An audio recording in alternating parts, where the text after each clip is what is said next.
Oi, turmas de nono, tudo bem com vocês? Como é que vocês estão? Como é que estão conseguindo passar por esse momento tão atípico que a gente está vivendo, que a gente está passando?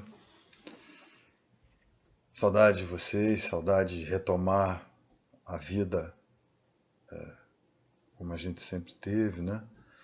Nossos compromissos juntos, a minha presença para vocês, a de vocês para mim, que é muito importante também. Mas tá na hora da gente realmente parar e pensar um pouco nisso tudo que está acontecendo, tá? Era para eu estar online com vocês, tá? Mas eu tenho um acompanhamento médico aqui no Espírito Santo e na semana pós-carnaval eu tinha uma consulta marcada para o dia 10 de junho, né? Até porque ia ser véspera de feriado, se tudo tivesse acontecido normalmente, né? E era para ser uma véspera de feriadão e eu teria mais tempo para poder vir para cá e fazer essa consulta. Ela foi confirmada hoje na hora do almoço, então tá tudo certo, a gente vai amanhã para a consulta. Então estou gravando esse vídeo porque não vai dar para estar online com vocês. Mas num próximo momento a gente vai estar online sim. Quero ver vocês, quero interagir melhor com vocês, quero estar junto com vocês. Tá? Olha só, nós no início do ano, no pouco tempo que nós tivemos juntos, a gente começou a fazer uma pequena revisão, até porque vocês já foram meus ano passado, né? A gente começou a fazer uma pequena revisão de alguns conteúdos na época da avaliação diagnóstica e depois eu já tinha começado a introduzir alguns conteúdos novos com vocês. A gente já tinha falado sobre o período regencial, inclusive eu mandei uma série de exercícios no início desse período de atividades domiciliares. A gente fez uma série de exercícios também sobre esse período regencial. Ultimamente eu tenho mandado para vocês já algumas coisas sobre o Segundo Império, né? O Segundo Reinado no Brasil. Eu prefiro o termo império porque nós tivemos imperadores, mas Segundo Império ou Segundo Reinado é a mesma coisa. Tá? O Segundo Reinado é o período posterior ao período regencial, é o período de Dom Pedro II, um período que durou quase 50 anos. Pedro II governou o Brasil durante 49 anos. E se inicia com o golpe da maioridade, que é o fim do período regencial, e coincide, obviamente, com o início do Segundo Império. Então, ele começa com o golpe da maioridade e o Segundo Império também vai terminar com um golpe, só que aí um golpe militar, que é o golpe que proclama a República no Brasil. Né?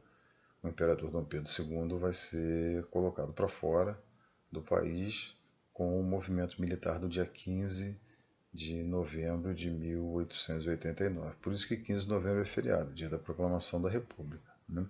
Esse ano a gente nem sabe como é que vai ficar, né? Se tem feriado, se não tem, como é que vai ser. Eu espero que a nossa vida volte ao normal e que a gente consiga realmente ter uma vida normal, de trabalho, de estudo, com descanso, lazer, com os feriados, com tudo. Então, olha só, o período do Segundo Império, por ser um período muito longo de governo, os historiadores costumam subdividir essa fase. Tá? Essa subdivisão se dá em duas partes. Os primeiros 30 anos do governo de Dom Pedro II, que é um período de relativa paz na política, e os meus colegas fazem questão de frisar essa questão da paz, para justamente se contrapor ao período regencial, que, como a gente viu, foi um período extremamente turbulento por conta de várias revoltas que aconteceram no país. Né? Então, um período de relativa tranquilidade política e de prosperidade econômica, porque principalmente a partir de 1840, o café, que vai dar início a um novo ciclo econômico do Brasil, o terceiro e último grande ciclo econômico do Brasil, que é o ciclo do café, ele vai ganhar um impulso muito grande depois de 1840, que coincide com a subida de Dom Pedro II ao poder. Tá? Então o Brasil passa a ser o maior exportador de café no mundo. Né? Ainda é um grande exportador de café. Hoje em dia nós temos concorrência de outros lugares, principalmente do café colombiano. Mas naquele momento era quase que impossível bater a produção cafeeira do Brasil. Tá? E a segunda fase, a segunda parte, né, do Segundo Império, são os últimos 19, 20 anos, quando aí então Dom Pedro começa a sofrer um desgaste político por conta da campanha republicana, começa a sofrer um desgaste político por conta da campanha abolicionista e toma algumas medidas que o colocam em rota de colisão com a Igreja Católica também, que foi uma instituição que sempre apoiou a monarquia no Brasil. Né? O que vocês têm que atentar mais com relação ao Segundo Império? Primeiro, que praticamente não haviam diferenças políticas entre a elite que governava o país junto com Dom Pedro II. Né? Apenas as pessoas que tivessem renda poderiam participar, renda alta, né, poderiam participar do processo político devido à questão do voto censitário que a gente já estudou e já definiu a questão do voto censitário. Então era um país, o Brasil era um país elitista, governado pela elite e para os interesses dessa elite, que obviamente apoiava Dom Pedro enquanto fosse útil para eles. Nós tínhamos dois grandes grupos políticos no Brasil na época do Segundo Império, que era o Partido Liberal e o Partido Conservador, que se alternaram na formação do gabinete. A gente já definiu o gabinete como ministério, né? Na formação do gabinete imperial para governar junto com Dom Pedro II. Tá? A mudança política entre um gabinete liberal e um gabinete conservador se dava de acordo com as medidas que Dom Pedro II deveria tomar naquele momento. Se fossem medidas de caráter liberal, Dom Pedro governaria nomeando um ministério composto pelos liberais. Se fossem medidas de caráter mais conservador, ele demitia o ministério liberal e nomeava um ministério conservador no poder. A nomeação de ministro é prerrogativa do governante, como eu já disse a vocês em alguns momentos em sala. A grande diferença na briga entre esses dois grupos políticos eram as disputas por cargos no governo, quem ia compor o governo junto com Dom Pedro II. Porque não havia cargo para todo mundo. Então, a divisão em grupos políticos se dava principalmente por esse motivo. Mas, no fundo, nós não temos grandes mudanças, grandes plataformas políticas diferentes. Porque, como a gente já falou, era a elite governando para a elite. E o resto da população, como sempre. Né? Em termos econômicos, o que vocês devem atentar para esse momento aí de estudo agora do Segundo Império? O Brasil continua sendo um país de base agrário-exportadora. Né? Base econômica a gente já definiu em outros momentos como a principal atividade econômica do país. Então nós éramos de base agrário-exportadora. Nossos principais produtos eram produtos agrícolas e que visavam o mercado externo. Tá? Nós continuávamos produzindo cana, não com a força de antes, mas continuávamos produzindo cana-de-açúcar. Nós produzíamos algodão também. Nosso algodão às vezes encontrava mercado externo, outras vezes não. Tá?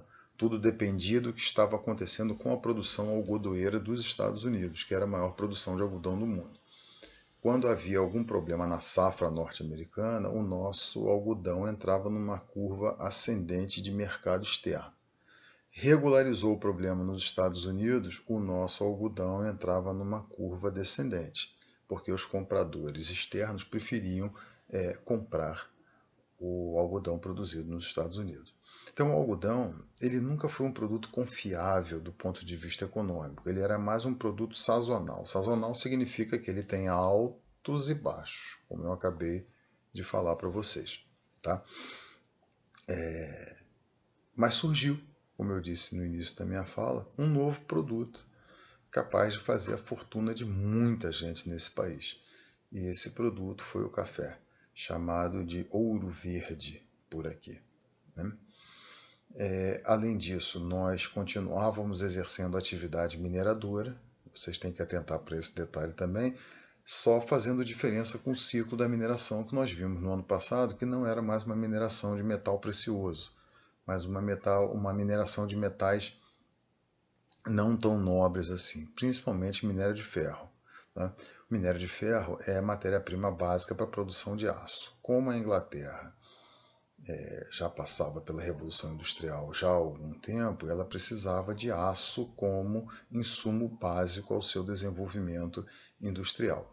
E nós somos até hoje o maior produtor de minério de ferro do mundo.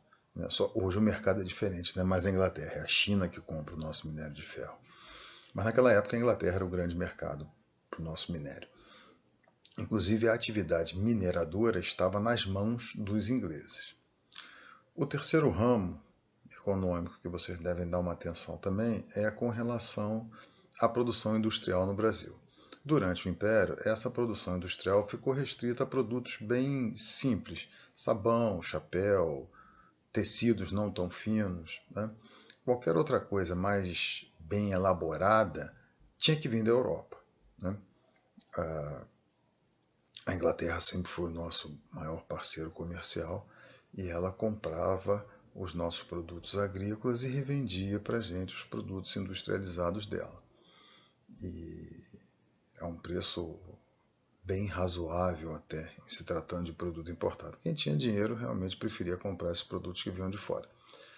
A única exceção dentro dessa questão industrial foi o surgimento de um sujeito chamado Irineu Evangelista de Souza, mais conhecido na história como Barão de Mauá, que tinha sócios ingleses, trouxe parte desse capital inglês para ser investido no Brasil e foi o maior empresário do Império, dono de 2 bancos, dono de ferrovia, dono de companhia de navegação, dono de companhia de telégrafo, dono da companhia de iluminação da cidade do Rio de Janeiro, que era a capital do Império, dono de uma fábrica de navios e que conseguiu perder todos os seus negócios porque encontrou uma forte oposição por parte dos fazendeiros. Mauá foi falido. Né? Ele incomodava muita gente com essa nova mentalidade industrial, empresarial trazida para o Brasil. Os grandes fazendeiros não queriam saber disso. Né? Queriam saber de continuar ganhando dinheiro com a produção cafeeira. E Mauá, então, foi prejudicado nos seus negócios de todas as formas possíveis e imagináveis e acabou falindo em todos os negócios. Mas deixa eu contar uma historinha para vocês. Mesmo falido nos negócios, Mauá ainda continuava sendo o homem mais rico do Brasil. Né? Os negócios dele faliram, mas a fortuna pessoal dele era imensa. Ele usou inclusive parte dessa fortuna pessoal para pagar todas as dívidas das companhias que conseguiram falir. Ele se retirou da vida pública, foi morar numa fazenda que ele tinha no interior de São Paulo e nunca mais ele deu palpite nenhum com relação a negócios econômicos de grande porte no Brasil. Tá? Por último, o que eu acho que vocês devem atentar? O processo de queda do Segundo Império. Desculpa. Esse processo de declínio do Segundo Império ele é baseado num tripé de problemas. A chamada questão religiosa, a questão militar e o processo de abolição da escravidão. A conjugação desses 3 fatores leva à queda da monarquia no Brasil. Tá? A questão religiosa vai ser um problema que vai opor o governo de Dom Pedro II à Igreja Católica, que era uma instituição que sempre apoiou a monarquia. A questão militar é um problema que vai opor o governo de Dom Pedro II aos militares do Exército Brasileiro, principalmente depois da Guerra do Paraguai. e o processo de abolição da escravidão, que era algo que já deveria estar acontecendo no Brasil desde 1827, portanto ainda dentro do reinado de Dom Pedro I, mas que só tomou força depois da década de 50 do século XIX. Tá? Então a conjugação desses três fatores vai levar o governo de Dom Pedro II a cair. Eu costumo dizer que é um tripé aonde se apoiava o regime monárquico. Conforme esses pilares forem ruindo, a monarquia cai. Tá? Próximo vídeo, próximo encontro que a gente tiver, não espero que seja um encontro online, a gente vai então detalhar cada um desses três itens, como é que funciona a questão religiosa, como é que ocorreu essa questão militar, esse problema que colocou militares contra o trono, e a gente vai falar também sobre todo o processo de abolição da escravidão. Tá? Eu vou detalhar lei por lei para vocês, e aí então no final a gente mostra como é que essas três coisas retiraram o apoio em que se sustentava a monarquia, e a monarquia brasileira caiu. Tá? Vou soltar mais uns exercícios para vocês também. Tô doido para a gente encerrar essa questão de império, para eu poder entrar numa fase que eu acho que vai ser mais interessante da história para vocês, que é a fase da história do Brasil República. Tá? E aí realmente já conteúdo de 9º ano. Mas vamos com calma, tá? Quando a gente retornar, quando a gente estiver junto, fisicamente, na escola, a gente precisa conversar bastante sobre isso que aconteceu e que está acontecendo ainda, né? Eu quero ouvir vocês, ver como é que vocês estão, saber se eu posso ajudar em alguma coisa. E aí a gente continua tocando os nossos conteúdos para frente da mesma maneira como a gente está tentando fazer agora, tá? Gente, olha só, cuidem-se, tá? Hashtag fique em casa na medida do possível e procurem apoiar suas famílias, seus vizinhos, para a gente não deixar esse negócio alastrar mais. Acho que já deu, né? A gente sabe que não pode voltar porque a gente ainda corre um risco muito grande. Sala de aula, eu creio que deve ser um espaço muito propício à disseminação disso. A gente deve ser um dos últimos setores a voltar. Mas cuidem-se porque eu quero voltar e encontrar todos vocês lá, tá bom? Saudades e a gente se vê em breve, online, tá? Aí a gente retoma de onde a gente parou hoje. Tchau, tchau.